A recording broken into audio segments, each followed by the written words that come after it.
Orient bell tiles studio से आप देख रहे हैं एबीपी न्यूज। नमस्कार, स्वागत है आपका एबीपी न्यूज में। मैं हूं अवधेश। बुलेटिन की शुरुआत करते हैं इस वक्त की बड़ी खबर के साथ। बड़ी खबर बिहार से है। बिहार में एनडीए के सीटों का बंटवारा हो गया है और इस बंटवारे की सबसे बड़ी बात यह है कि बिहार में अब कोई बड़ा भाई या छोटा भाई नहीं रहा। पहली बार बीजेपी और जेडीयू दोनों जुड़वा भाई हो गए हैं, क्योंकि दोनों 101 सीट पर चुनाव लड़ेंगे। इस सीट बंटवारे में मांझी और कुशवाहा को भी बराबर यानी कि 6-6 सीटें मिली हैं, जबकि पिछले चुनाव में नीतीश के खिलाफ ताल ठोकने वाले चिराग पासवान अब मझले भाई की भूमिका में आ गए हैं, क्योंकि चिराग की पार्टी को 29 सीटें मिली हैं। अब इंतजार उम्मीदवारों की लिस्ट का है, जिसके लिए बीजेपी की केंद्रीय चुनाव समिति की बैठक चल रही है, जिसमें पीएम मोदी समेत पार्टी के सभी बड़े नेता मौजूद हैं। तो बिहार में एनडीए किस तरीके से चुनाव लड़ेगी, चुनाव मैदान में किस तरीके से उतरेगी, इसको लेकर जो फॉर्मूला है वो साफ हो गया है, सामने आ गया है। हमारे साथ बीजेपी मुख्यालय से अंकित गुप्ता जुड़ गए हैं। एनडीए सीट बंटवारे में अंकित, सबसे बड़ा संदेश क्या है? ये जो नंबर्स हैं ये क्या संकेत और संदेश दे रहे हैं? देखिए, इसमें एक फॉर्मूला भी हमको साफ नजर आ रहा है। वो फॉर्मूला क्या है? वो फॉर्मूला ये है कि बीजेपी और जेडीयू जो कि जो बड़ी पार्टियां हैं, उसके अलावा जो 3 सहयोगी दल हैं एनडीए में, यानी कि चिराग पासवान की पार्टी, उपेंद्र कुशवाहा की पार्टी और तीसरी जीतन राम मांझी की पार्टी, इन तीनों को एक फॉर्मूला इनके लिए अपनाया गया है। वो ये है कि आपके जितने सांसद हैं उसकी 6 गुना सीटें आपको दी जा रही हैं। उदाहरण के तौर पर देखिए, पहले हमको ये समझना होगा ये फॉर्मूला बनाया कैसे गया। बिहार में जो है 40 लोकसभा सीटें हैं और उसके जो है जो विधानसभा सीटें हैं वो है 243, यानी एक जो है लोकसभा सीट पर 6 विधानसभा सीट कमोवेश आती हैं। उसी तर्ज पर यहां पर तय किया गया है कि एक सांसद पर 6 विधायक या 6 विधानसभा की सीटें, और यही जो फॉर्मूला अपनाया गया है। यहां पर जो है चिराग पासवान के पास में 5 लोकसभा सीटें हैं। सौहार्दपूर्ण माहौल एनडीए में बनाए रखा, लेकिन एनडीए में सीट बंटवारे का पेच तो सुलझ गया, लेकिन सवाल महागठबंधन का है, क्योंकि महागठबंधन में पेच अभी उलझा हुआ है। तेजस्वी यादव और लालू यादव दिल्ली में है। कहा जा रहा है कि दिल्ली में राहुल गांधी और तेजस्वी की मुलाकात हो सकती है, लेकिन अभी तक ये मुलाकात हुई नहीं है। सूत्रों के हवाले से खबर है कि कांग्रेस कम से कम 60 सीट चाहती है, लेकिन आरजेडी 50 से ज्यादा देने को तैयार नहीं है। तो महागठबंधन का पेच कहां उलझा है, ये जानने के लिए सीधे हम शशांक का रुख कर लेते हैं। शशांक, ये बताइए कि महागठबंधन की जो पारी है ये क्यों फंस रही है? सहनी इसमें दिक्कत कर रहे हैं, कांग्रेस दिक्कत कर रही है, या फिर आरजेडी के अरमान ज्यादा बड़े हैं? क्या समस्या है?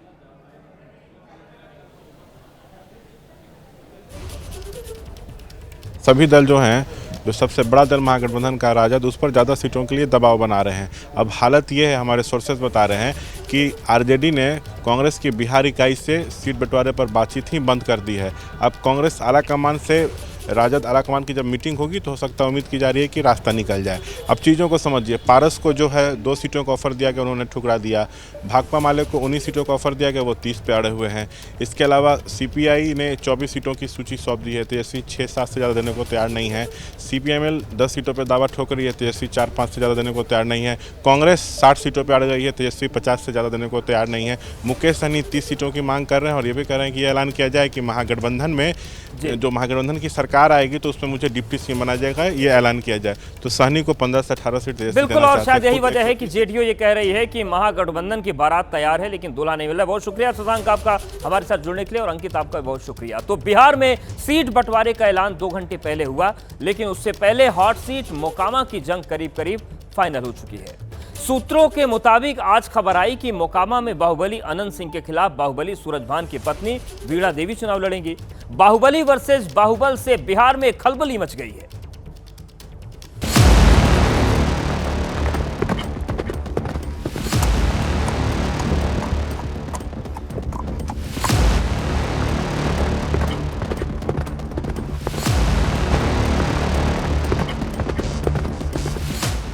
पटना से 100 किलोमीटर दूर घोड़े पर चढ़कर तेजस्वी मोकामा में घूमे थे और बाहुबली अनंत सिंह से मुकाबले के लिए कलम बांटकर इसे कट्टा वर्सेस कलम की लड़ाई बता दिया था।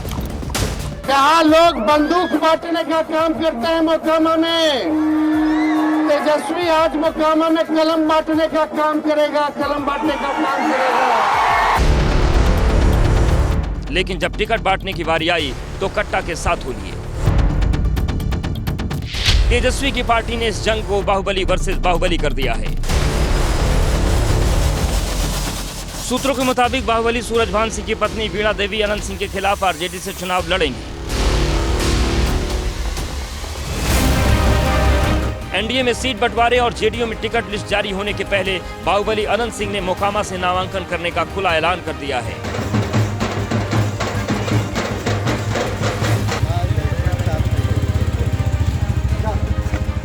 हम घूर घूर के जनता को अपना बोल रहे हैं कि 14 तारीख को आइए नॉमिनेशन में। कौन पार्टी से नॉमिनेशन किया है? किस पार्टी से? नीतीश पार्टी से। तो शुरू से हम बता रहे हैं, हम पार्टी बदलते हैं कहाँ? सूरजभान सिंह के मैदान में आने से मुकाबला तो दिलचस्प हो ही गया है। वैसे बाहुबली अनंत सिंह अब अपने दबंग अंदाज की वजह से ज्यादा जाने जाते हैं।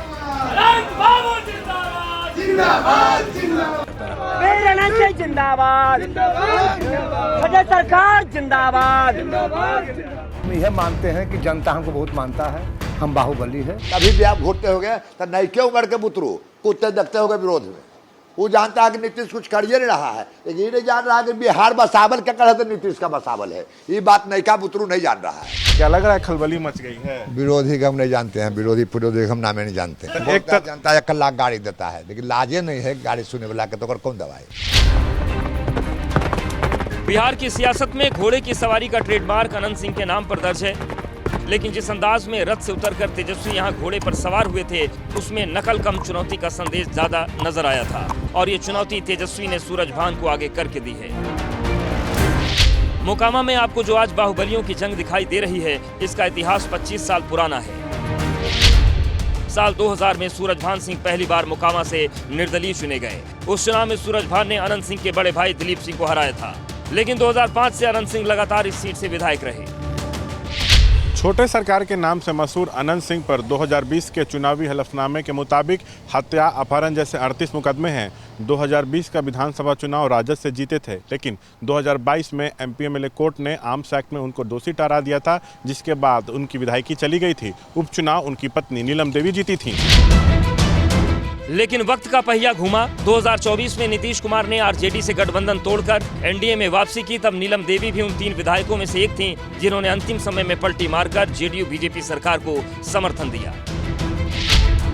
उसके बाद अनंत सिंह को पटना हाई कोर्ट से उन्हीं 2 केस में बरी कर दिया, जिनकी वजह से उनकी सदस्यता गई थी। मोकामा की राजनीति में अनंत सिंह की एंट्री हो गई। इस बार नीतीश की पार्टी में अब बारी तेजस्वी के जवाब देने की थी, तो सूरजभान के परिवार को आगे किया, जो मोकामा की सियासत का पुराना नाम है। साल 2020 में एक राजनीति एनडीए खेमे में भी हुई। कभी एलजेपी का चिराग कहे जाने वाले सूरजभान जब एलजेपी में दोफाड़ हुआ तो वो पशुपति पारस के गुट में चले गए और एनडीए का हिस्सा बने। करीब 20 साल तक एलजेपी में अहम पद और जिम्मेदारी संभालने वाले सूरजभान की चिराग पासवान से अनबन हो गई। लेकिन 1 साल पहले जब पशुपति पारस एनडीए से अलग हुए तो सूरजभान भी अपना ठिकाना तलाशने लगे। कुछ दिनों पहले एक खबर आई कि तेजस्वी यादव ने पशुपति पारस को आरजेडी में अपनी पार्टी विलय करने का ऑफर दिया है। इस सब के बीच ये खबर भी सामने आने लगी कि सूरजभान अपने पूरे परिवार के साथ आरजेडी का दामन थाम लेंगे। मान जी कहा यह जा रहा है कि आप राजद से भी चुनाव लड़ने वाले हैं। मोकामा और लखीसराय से आपके ऊपर ये है। समय की इंतजार तो कीजिए, हम तो समय की इंतजार कर ही रहे हैं। आप भी थोड़ा पेशेंस कीजिए। सूरजभान का परिवार अभी तक आरजेडी में शामिल नहीं हुआ, लेकिन मोकामा की संभावित जंग ने तय कर दिया है कि इस बार 2 भूमिहारों की जबरदस्त टक्कर होने जा रही है। 2024 लोकसभा चुनाव में मोकामा विधानसभा सीट पर एनडीए के ललन सिंह पिछड़े थे और आरजेडी के प्रत्याशी बाहुबली अशोक महतो की पत्नी को बढ़त मिली थी। इसीलिए नीतीश की पार्टी कोई कसर नहीं छोड़ना चाहती। बड़ी पिक्चर यह है कि सूरजभान सिंह के चुनावी माहौल में आने से मामला दिलचस्प हो गया है। पिछली बार राजद ने सिर्फ एक भूमिहार को अपने सिंबल पर लड़ाया था। इस बार राजद ने अपने कुनबे का विस्तार किया है। बाहुबली दबंग भूमिहार नेताओं को चुनावी मैदान में उतारकर तेजस्वी ने एनडीए के वोट बैंक में सेंधमारी की कोशिश की है। बस इंतजार कीजिए मोकामा की सुपरहिट जंग का। हरियाणा के सीनियर आईपीएस अधिकारी पूरन कुमार को सुसाइड किए 6 दिन हो चुके हैं, लेकिन अब तक उनका पोस्टमार्टम नहीं हुआ, क्योंकि परिवार इसके लिए राजी कतई नहीं है।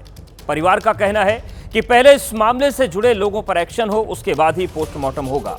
इस बीच दलित समाज भी आईपीएस के समर्थन में सड़क पर उतर आया है। यमुनानगर में दलित समाज ने प्रदर्शन किया तो चंडीगढ़ में महापंचायत हुई। वैसे गोलबंदी पद से हटाए गए एसपी नरेंद्र बिजारनिया को लेकर भी शुरू हो गई है। खाप नरेंद्र बिजारनिया के साथ खड़ी हुई नजर आ रही है।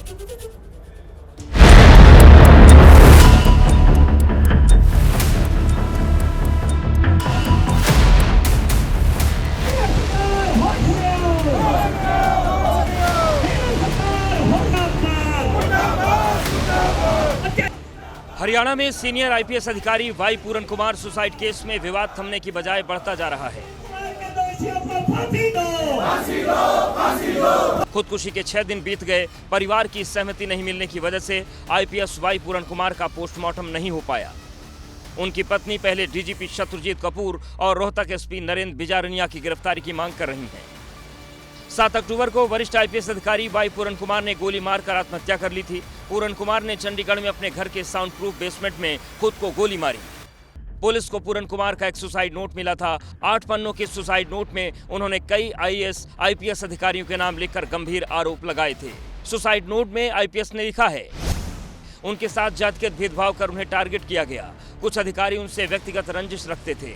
उन्हें बार बार ऐसी पोस्टिंग दी जा रही थी जो उनके कैडर से बाहर है। सुसाइड नोट में एक डीजीपी रैंक के अफसर पर बेवजह नोटिस भेजकर परेशान करने का भी आरोप लगाया। सुसाइड नोट में पूरन ने कई बार जाति आधारित भेदभाव, सार्वजनिक अपमान और मानसिक उत्पीड़न की बात लिखी। एक तरफ परिवार इंसाफ की जंग लड़ रहा है तो दूसरी तरफ दलित समाज से इतने बड़े अधिकारी की मौत पर राजनीति गर्म है और जातीय गोलबंदी शुरू हो गई है। हरियाणा के यमुनानगर में दलित समाज ने बिजारनिया के खिलाफ प्रदर्शन किया। इस दौरान इन्होंने भी डीजीपी शत्रुजीत और आईपीएस नरेंद्र बिजारनिया को गिरफ्तार करने की मांग की।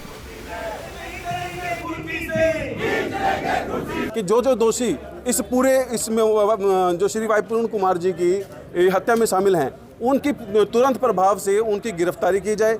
यदि उनकी गिरफ्तारी नहीं की जाती, उन्हें समय रहते पुलिस गिरफ्तार नहीं करती, तो दलित समाज बहुत जल्द सड़कों पे आने के लिए तैयार है। जिला स्तर पर भी, हरियाणा स्तर पर भी, पूरे देश के स्तर पर भी। वहीं चंडीगढ़ में पूरन कुमार के समर्थन में दलित समाज ने महापंचायत बुलाई, जिसमें मांग की गई हरियाणा सरकार डीजीपी शत्रुजीत कपूर को 48 घंटे के अंदर उनके पद से हटाए, नहीं तो हरियाणा और चंडीगढ़ प्रशासन के करीब 5 लाख वाल्मीकि समाज के कर्मचारी सरकारी काम छोड़ देंगे, जिससे सफाई व्यवस्था पर असर पड़ेगा।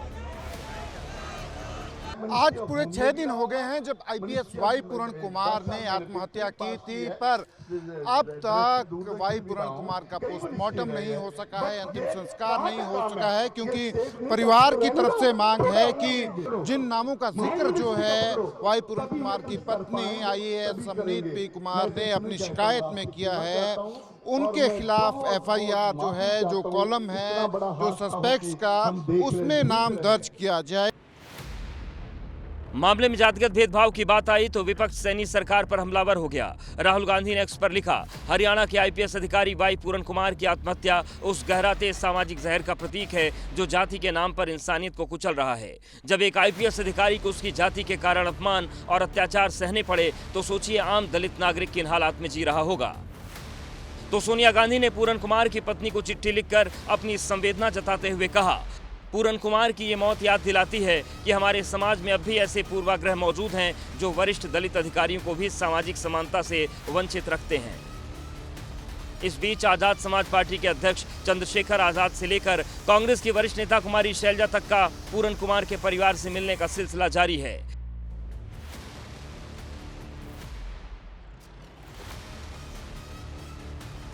हालांकि हरियाणा के मुख्यमंत्री नायब सिंह सैनी परिवार को भरोसा दिला चुके हैं कि दोषी कितना ही प्रभावशाली क्यों ना हो, बख्शा नहीं जाएगा। पूरी जांच हम करेंगे और जांच करने के बाद जो भी अगर उनको लगेगा कि ये व्यक्ति दोषी है, उसके खिलाफ जरूर कार्रवाई होगी, वो कोई भी कितना बड़ा व्यक्ति हो। वैसे दलित समाज पूरन कुमार के समर्थन में सड़क पर है तो जाट समाज ने पद से हटाए गए आईपीएस नरेंद्र बिजारनिया के समर्थन में गोलबंदी शुरू कर दी है। इसी को लेकर हरियाणा के रोहतक में बिजारनिया के समर्थन में अलग अलग खापों के प्रतिनिधि और सामाजिक संगठनों के सदस्यों की पंचायत मानसरोवर पार्क में हुई, जिसमें आईपीएस पूरन सिंह के निधन पर शोक जताने के साथ साथ आईपीएस नरेंद्र बिजारनिया के खिलाफ हुई कार्रवाई का विरोध करते हुए डीसी को ज्ञापन सौंपा गया। हमें कानून पर पूरा भरोसा है। लेकिन ये नहीं कि भाई एकदम किसी को बुली का बकरा बनाया जाए। एसपी साहब एक बहुत ईमानदार और मेहनती आदमी थे।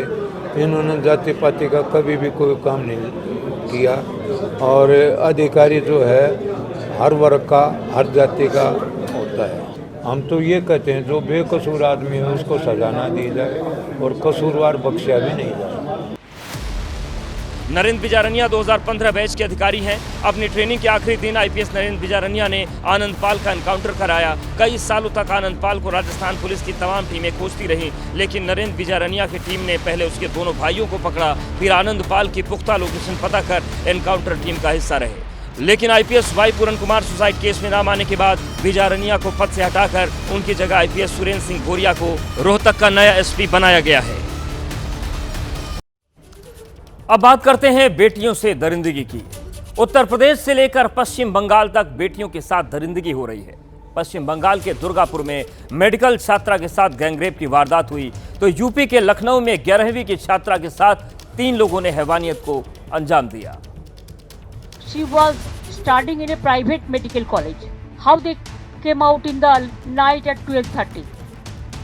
पश्चिम बंगाल के दुर्गापुर में मेडिकल स्टूडेंट से दरिंदगी होती है।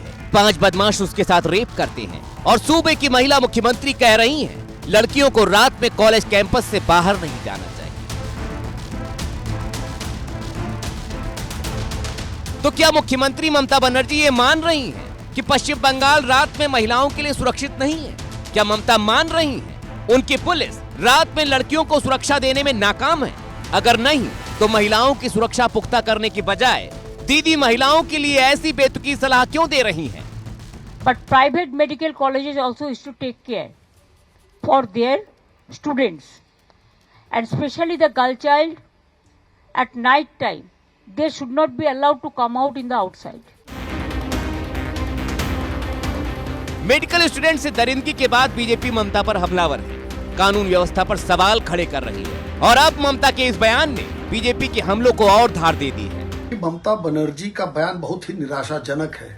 बयान से स्पष्ट होता है कि वो जिम्मेदारी और जवाबदेही से बचना चाहती हैं और ममता बनर्जी जी, रेप कहीं भी हो उसको जस्टिफाई नहीं किया जाता।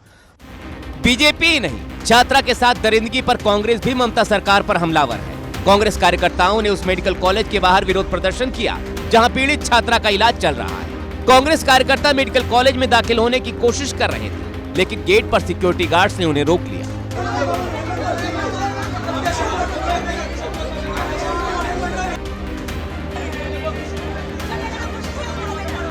जिस दिन वो लड़की यहाँ से रात 8 बजे या 8:30 बजे कभी भी हो यहाँ से बाहर गए, तब ये सिक्योरिटी किधर थे?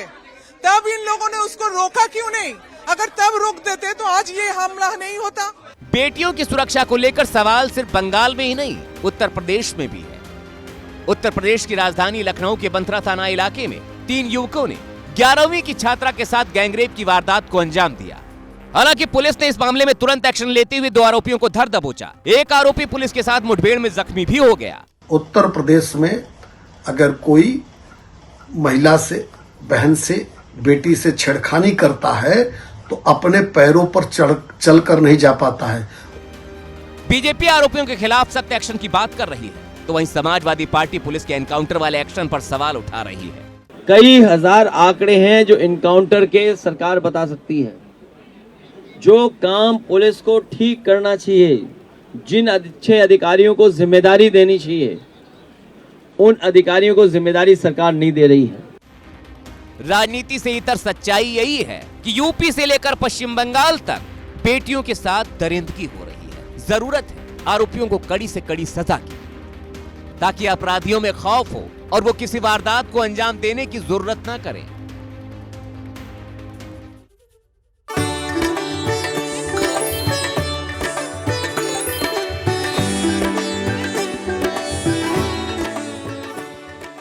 नमस्कार, स्वागत है आपका एबीपी न्यूज में। मैं हूं अवधेश।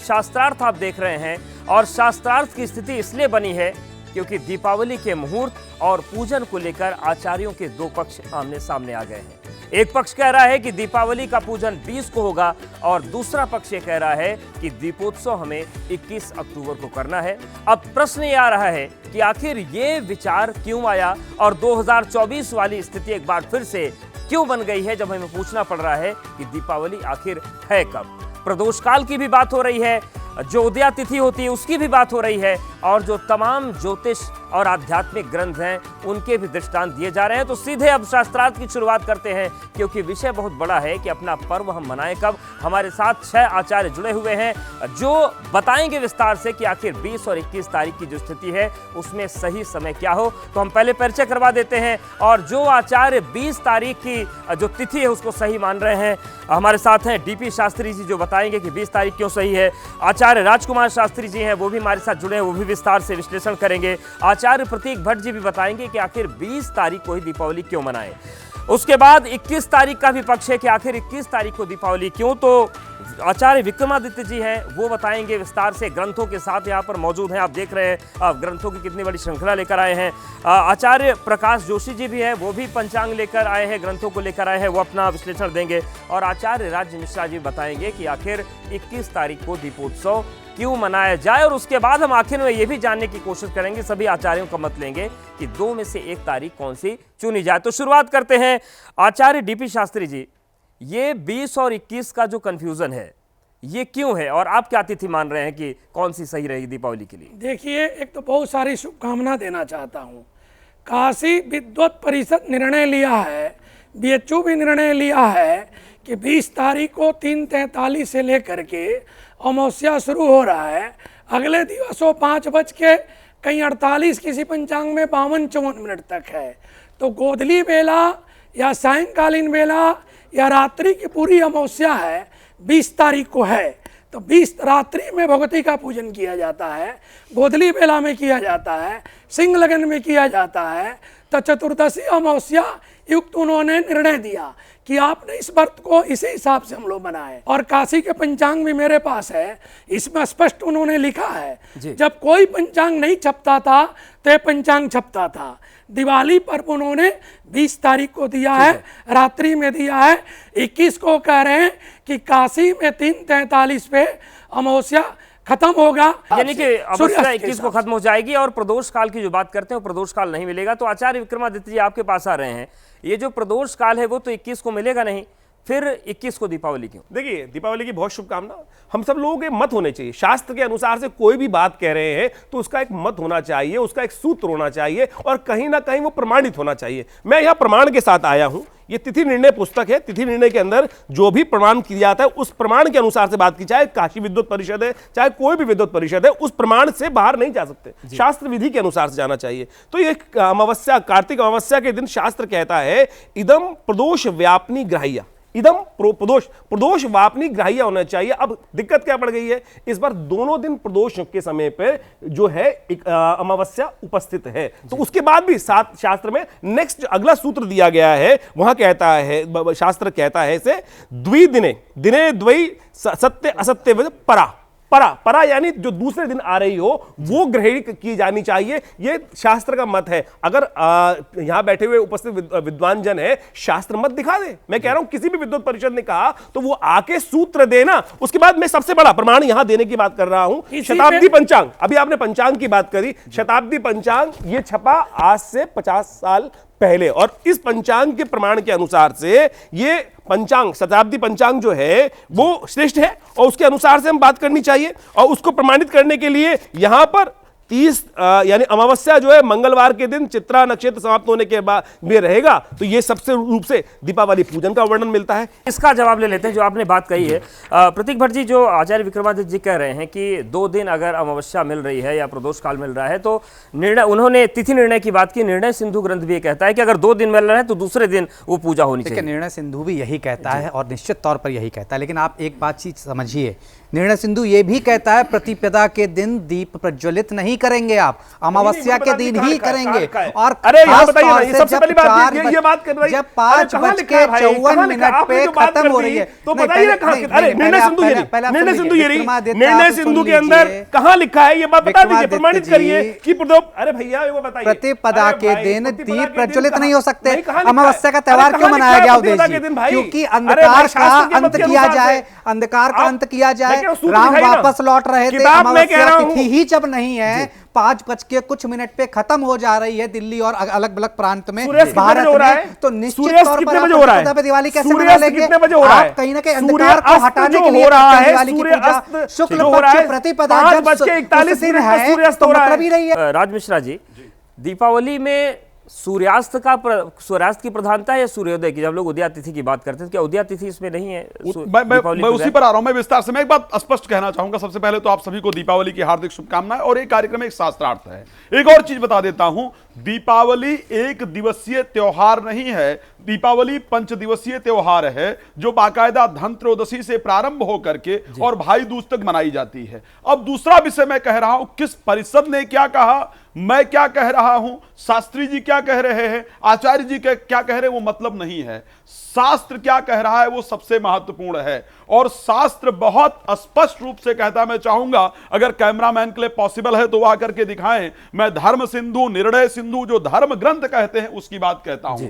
शास्त्र कहता है यदि कोई तिथि सूर्य उदय के बाद 3.5 प्रहर, 4 प्रहर का एक दिवस होता है, 3.5 प्रहर अगर वो तिथि होती है तो वो तिथि मान्य होती है। और उसके साथ यदि सूर्यास्त के बाद यानी प्रदोष काल में अमावस्या ना भी हो या 1 मिनट भी हो सूर्यास्त के बाद, और उसके बाद अगर जो प्रतिपदा तिथि है वो वृद्धा हो यानी वो वृद्धि वाली हो, तो ऐसे परिस्थिति के अंतर्गत जो मनाना चाहिए दीपावली वो अगले दिन मनाना चाहिए। मैं उसका शास्त्र प्रमाण दे रहा हूं, अगर दिखा सकते हैं तो प्लीज आ जाइए। पंचांग ने बहुत स्पष्ट रूप से, क्योंकि पंचांग को सब लोग फॉलो करते हैं, बड़ा स्पष्ट कहा है कि 21 अक्टूबर मंगलवार को शाम को 5:55 तक है, अर्थात 3.5 प्रहर से अधिक अमावस्या रहेगी, प्रतिपदा वृद्धि को प्राप्त होगी। अमावस्या 20 घंटे 17 मिनट, प्रतिपदा 26 घंटे 10 मिनट, यानी प्रतिपदा 26 घंटे 22 मिनट, क्षमा चाहूंगा, प्रतिपदा वृद्धि को प्राप्त हो रही है। आचार्य जी, इस पर एक बार जवाब ले लेते हैं। आपने कहा कि प्रतिपदा वृद्धा हो जाएगी। आचार्य राजकुमार जी,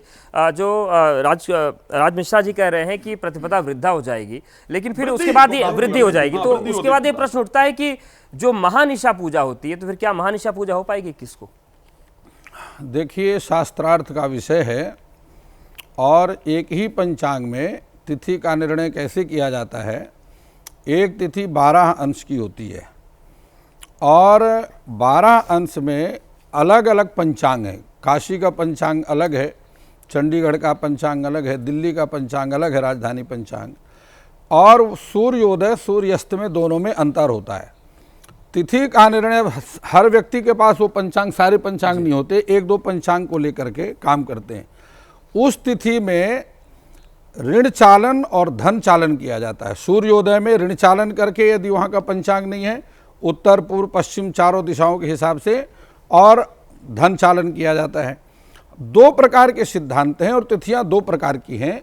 एक तिथि है जिसका महत्व सूर्योदय काल में है जी, अगर वह सूर्योदय से 3.5 मुहूर्त कम है तो वह तिथि मान्य नहीं है, वह तिथि सूर्य प्रधान तिथि है। लेकिन दूसरी तिथि है जो कर्म प्रधान तिथि है। दीपावली का त्यौहार अमावस्या तिथि में किया जाता है, और अमावस्या तिथि कर्म प्रधान तिथि है।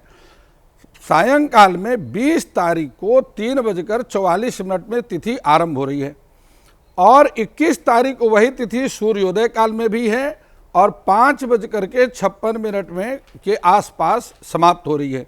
यदि आप उसमें धन चालन और ऋण चालन करते हैं, तो जिस प्रदेश में सूर्य अस्त 21 तारीख को 5:56 के बाद हो रहा है, उस प्रदेश में वह दीपावली का पूजन 21 तारीख को होगा। लेकिन जिन प्रदेशों में उससे पहले सूर्य अस्त हो रहा है, वहां पर दीपावली का पूजन 20 तारीख को होगा। तो इस प्रकार से 20 तारीख को भी दीपावली उत्तम है, और 21 तारीख को भी उत्तम है। तो क्या सामान्य तौर पर कुछ प्रदेश हम बांट सकते हैं कि कहां पर 20 को मनाए, कहां 21 को मनाए? बिल्कुल, आपने ये बहुत उत्तम प्रश्न किया है। जैसे पश्चिमी राजस्थान है, गुजरात है, पश्चिमी महाराष्ट्र है, कर्नाटक है, केरला आदि राज्यों में यहाँ पर जो है जो सूर्यास्त 5:55 के बाद है, वहां पर 20 तारीख को ही एकादशी यानी कि हम मान सकते हैं कि दक्षिण के जो राज्य है वहां पर 21 को दीपावली मना सकते हैं। तो फिर ये दोनों पक्ष सही है। दिल्ली में जो सूर्यास्त हो रहा है वो हो रहा है यहाँ पर 17:54 पर, लगभग 6 बजे, लगभग 6 ही बज रहा है। और उसके बाद सूर्यास्त का समय जो काल जो नहीं 17:41 17:41 पे हो रहा है, 17:41 पे सूर्यास्त हो रहा है। तो दिल्ली से आगे जो चलेंगे, यानी अगर पाकिस्तान से आगे जाके निकलेंगे तब जाकर वो समय आएगा करीब करीब पूरे भारत के अंदर। पूरे भारत के अंदर, यानी कि दिल्ली वाले आप ही कह रहे हैं कि मैं इलाहाबाद का बता रहा हूं, मैं इलाहाबाद का ही बता रहा हूं आपको। इलाहाबाद में जो सूर्यास्त हो रहा है प्रयागराज के अंदर, वो हो रहा है 17:27 पर जी, 17:27 पूरी आपने मिल रही है पूरे भारत के अंदर। हाँ, अमेरिका के अंदर ये बात गुवाहाटी में, कलकत्ता में, बात की जाए, असम में, वहां पर ये सब 5 बजे तक सूर्यास्त हो जाता है। तो उसके बाद मिल रही है, इसीलिए 20 तारीख को, तो 21 तारीख को बननी चाहिए भाई। 21 तारीख को प्रकाश जोशी, आप क्या बताएंगे? जोशी जी कभी हमने मत नहीं लिया, एक बार जोशी जी का ले लेते हैं। देखिए, अगर आप धर्म सिंधु और दूसरा तिथि निर्णय में देखेंगे तो उसमें एक सूत्र लिखा है, जब भी दो जगह पड़ जाती है ना, क्योंकि प्रदोष व्यापनी दोनों ही है, 20 तारीख को भी है, 21 तारीख को भी है। तो यहाँ पर एक सूत्र पड़ जाता है, उसके अंदर लिखा है कि दोनों दिन अगर अमावस्या प्रदोष व्यापनी होगी तो दूसरे दिन लेना पड़ेगा। हाँ, तो दूसरे दिन ही लेना पड़ेगा।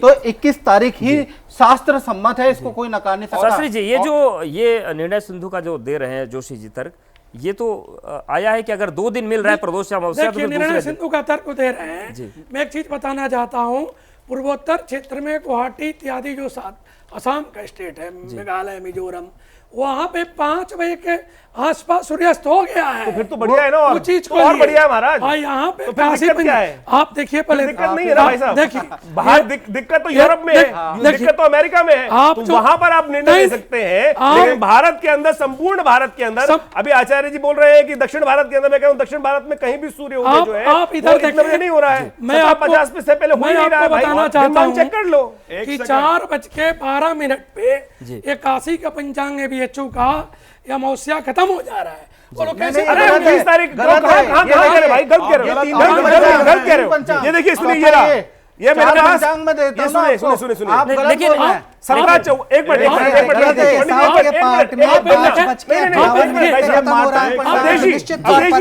एक बात सुनिए, सूर्यास्त में फर्क हो सकता है, तिथि की आयु में फर्क नहीं हो सकता।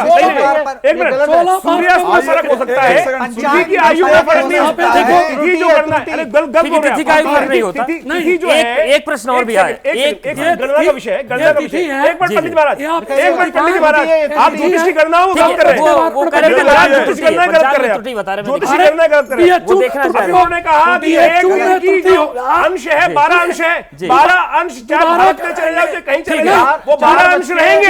यानी सूर्य उदय में, सूर्यास्त में फर्क हो सकता है, तिथि की आयु में कोई फर्क नहीं हो सकता। एक सिद्धांत और उस पे जवाब दीजिए। आयु से हम सूर्यास्त का समय गलत बता रहे हैं। सूर्यास्त का समय जो बनारस में है, 4:12 16:12 लिखा हुआ है। आप ये देख लीजिए शास्त्री जी, एक सिद्धांत और देखिए, 4:55 तारीख को ये मैंने बाकायदा मार्क किया है। 17:55 आपको दिख रहा है या नहीं दिख रहा? मैंने मार्क किया है। तो जब 17 बजे ये पंचांग दिखा रहा है, लेकिन राजी एक सिद्धांत और भी देखा मैंने, वो सिद्धांत कहता है कि वो सिद्धांत कहता है कि अगर 24 मिनट का प्रदोष काल मिल रहा है तो आप उसी दिन दीपावली में लाएंगे, तो 20 को 24 मिनट का मिल रहा है। 5:40 पर है, 5:40 मिनट, 5:40 मिनट, 5:40 मिनट है, गलत बता रहे हैं, गलत हो गए भाई। 5:40 पे 5:40 ये पूरा पेज देखिए है, ये एक प्रश्न मेरे मन में आया कि क्या पंचांगों में जो अलग अलग गणनाएं दिख रही है उसकी वजह से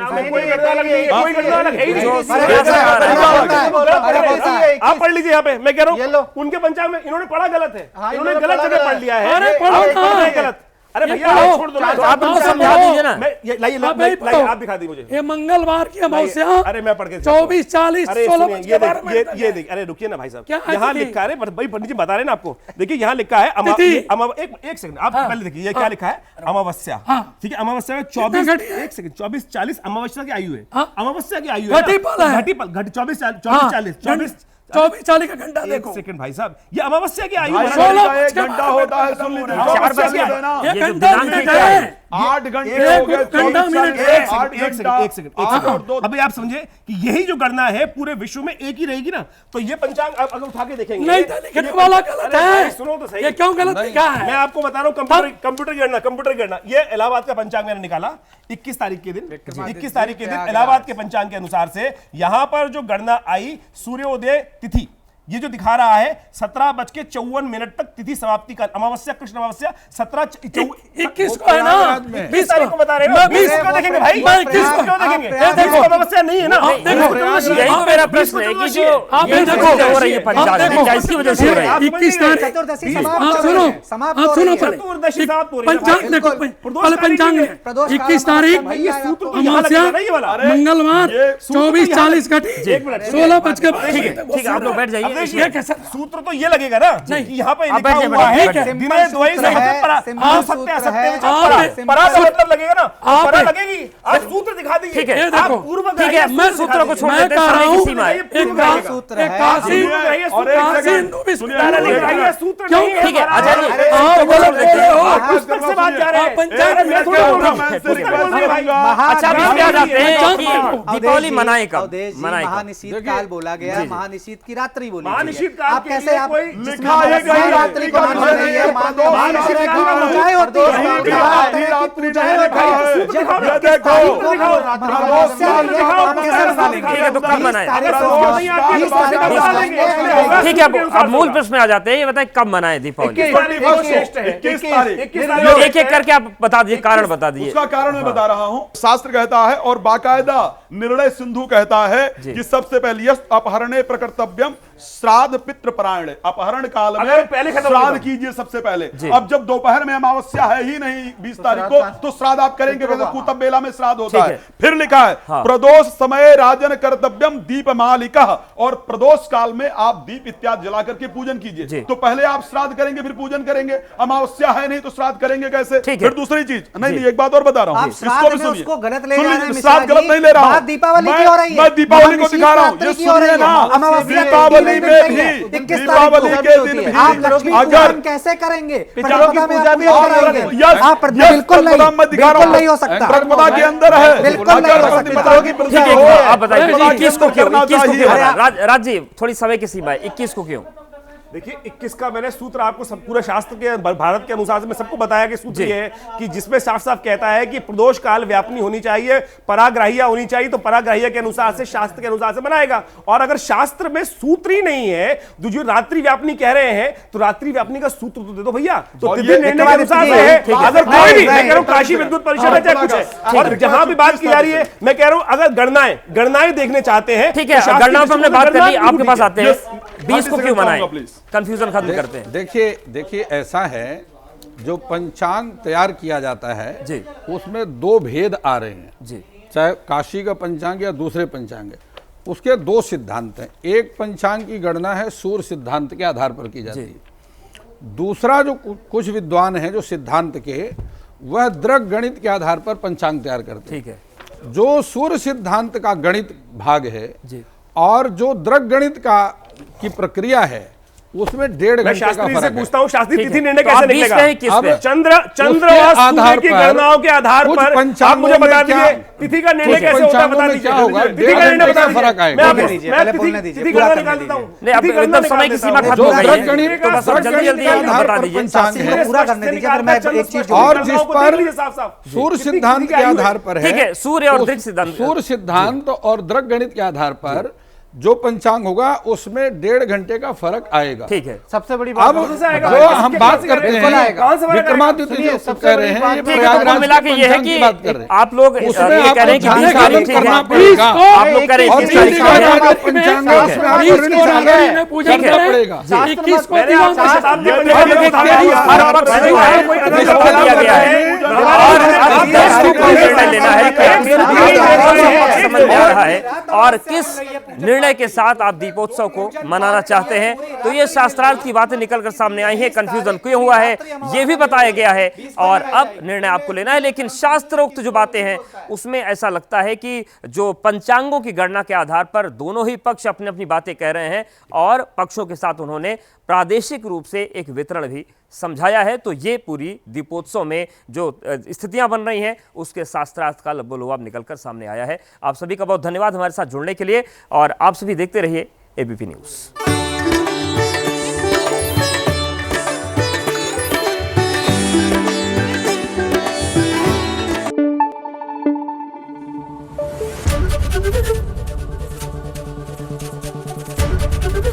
एबीपी न्यूज़ आपको रखे आगे।